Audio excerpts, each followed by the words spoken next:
오늘은 요한계시록 1장 1절부터 8절까지 말씀이 되겠습니다. 먼저 1절에 보시면 예수 그리스도의 계시라, 이는 하나님이 그에게 주사 반드시 속히 일어날 일들을 그 종들에게, 오늘 성도들이죠, 보이려고 그의 천사를 그 종 요한에게 보내서 알게 하신 것이라고 요한계시록의 이 서문이죠. 요한계시록의 총론이 되겠습니다. 이렇게 기록이 됐다는 겁니다. 종말을 살아가는 성도들을 위로하기 위해서, 흔들리지 않고 견고히 서도록 하기 위해서 하나님께서 요한을 통해서 주신 계시의 말씀입니다. 요한계시록으로 역사가 어떻게 흘러가는지를 정확히 알고 대비하는 자세가 필요하겠습니다. 우리는 창세 전부터 종말의 때까지 이 하나님의 시간이죠. 인간의 시간이 아니고 시상의 시간이 아니라 천상의 시간, 하나님의 시간을 아는 자들입니다. 참 대단한 사람들입니다. 성도가 위상이 보통이 아니죠. 근데 그 이제 조건은 믿음입니다. 그렇죠? 믿음, 지식이 아니고 믿음. 이미 하나님께서 세팅이 다 끝난 겁니다.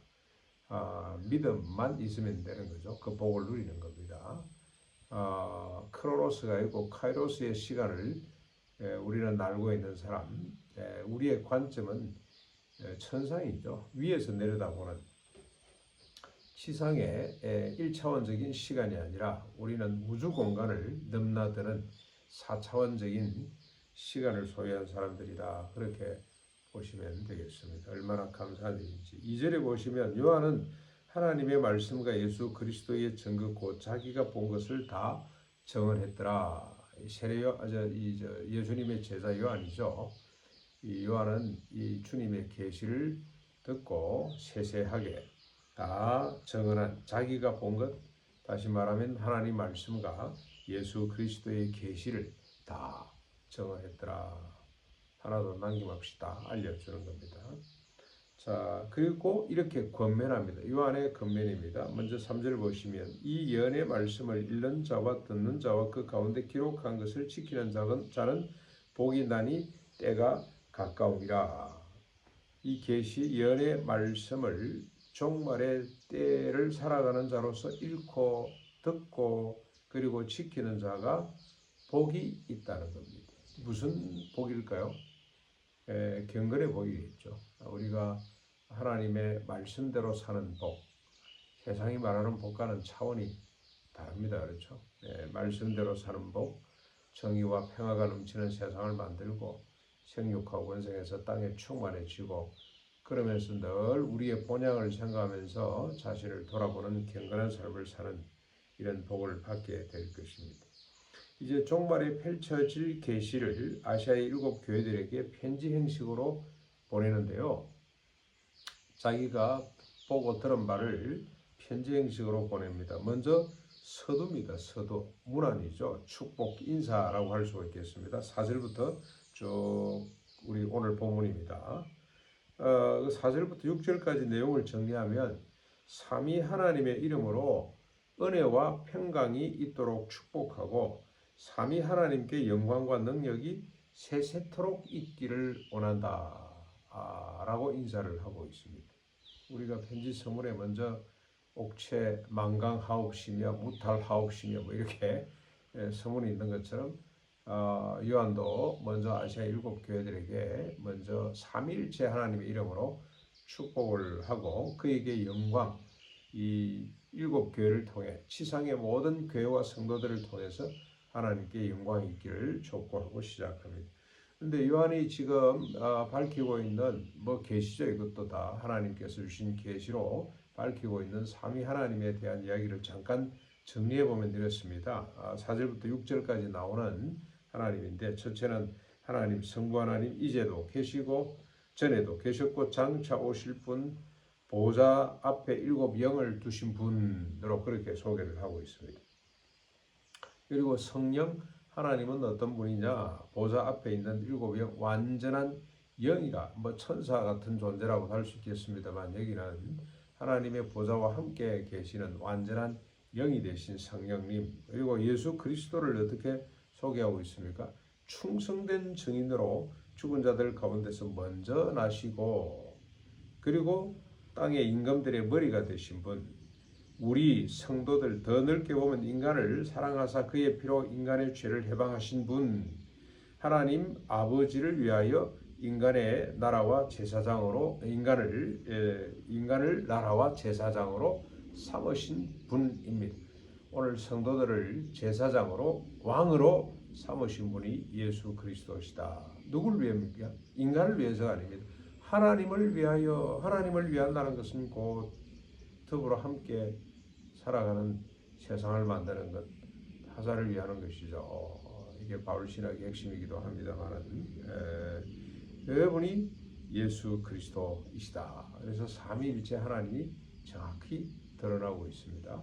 그 삼위일체 하나님의 이름으로 축복하고 권면하는 겁니다. 이제 7절 8절을 보시면 예수 그리스도 그분이 어떤 분인지 다시 설명이 추가되고 있는데, 구름을 타고 오실 것이 분이고 알파와 오메가가 되시고 이제도 전에도 계셨고 장차 오실 전능한 분으로, 하나님과 동등하죠. 하나님도 이제도 계시고 전에도 계시고 장차 오실 분이고, 예수 그리스도도 이제도 전에도 계셨고 장차 오실 분, 그러니까 시작이자 알파와 오메가가 되시죠. 처음이자 끝이 되시는 분. 그래서 우리가 하나님을 잘 알고 삼위일체 하나님을 잘 알면 역사를 통으로 볼 수 있는 거죠.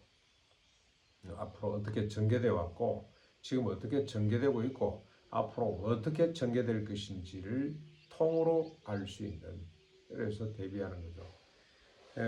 제가 아는 권사님 한 분은요, 옛날 우리가 중공이라 그럴 때 중공, 그래서 국교가 단절되고 한국 전쟁 이후에 7천주 원수로 지날 때, 그때 이 권사님은 자기 아들을 화교학교로 보냈어요.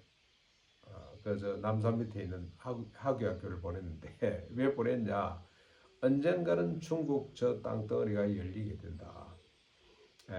그러면 우리 아들을 빨리 그곳에 보내서 깃대를 꽂도록 해야 된다. 사업을 하시는 분이라 그렇게 준비를 하더라고. 이 권사님인데 30년을 내다본 것 같아요. 30년. 우리 김용기 장로님은 50년을 내다본 분 같아요. 산하제한 하다고 온 나라가 야단을 칠 때 그때 개탄을 하면서 이건 재앙이다, 재앙이다. 어떻게 자연보호하자 그러면서 인간 보호를 안 하냐. 많이 낳아야 된다 이랬는데 지금 50년 만에 인구 절벽이라고 하는 한국, 우리 최대의 위기죠. 이게 한국의 가장 심각한 문제이기도 합니다. 이런 현상을 맞닥뜨리게 됩니다. 사업을 하는 사람만도 이렇게 내다보고 조금 각성된 사람은 50년을 내다봅니다. 그러나 오늘 이 지상의 모든 성도들은 전에도 계시고 지금도 계시고 장차 오실 하나님의 계시를 통해서 역사를 통으로 읽어낼 수 있는 사람이 되어야 된다, 이 말입니다. 그 다음에 또 우리 예수 그리스도가 어떤 분이냐? 구름 타고 오실 때 각 사람이 그를 보게 될 것이며 그를 찌른 자들도 볼 것이요 땅에 있는 모든 족속이 그로 말미암아 애곡할 것인데 그가 심판에 주러 오시기 때문에 그렇다. 그래서 우리 성도들은 역사를 아는 것만큼 늘 종말 의식이라고 그러죠. 종말 의식. 세상과 구별된 삶. 우리가 세상 속에 삽니다만은 세상과 다르게 천국의 삶의 기준을 가지고 살아가는 사람들임을 잊지 않고 주님의 마지막 심판. 근데 이제 이건 우주적 종말입니다만 우리 개인적 종말이 늘 있죠. 있습니다. 80이고 더 살면 조금 더 살 수 있겠습니다만 80을 기점으로 그렇게 늘 계산하면서 사는 삶이 필요합니다. 저는 앞으로 이제 8년 남은 것 같습니다. 8년. 모르겠어요. 하나님께서 또 근데 대충 보면 한 8년 정도, 그러면 시간을 계산하고 사는 지혜가 필요하겠죠. 20대 청년처럼 살 수는 없잖아요. 그것처럼 우리 예수 믿는 사람들 종말의 때를 생각하면서 세상들 사람처럼 그렇게 살아서는 안 될 것입니다. 우리가 이 사실을 분명히 알고 깨어 소망하는 가운데 종말의 성도로서 어떻게 살아야 될지 요한계시록을 통해서 깊이 깨달아가는 은혜가 있기를 바랍니다.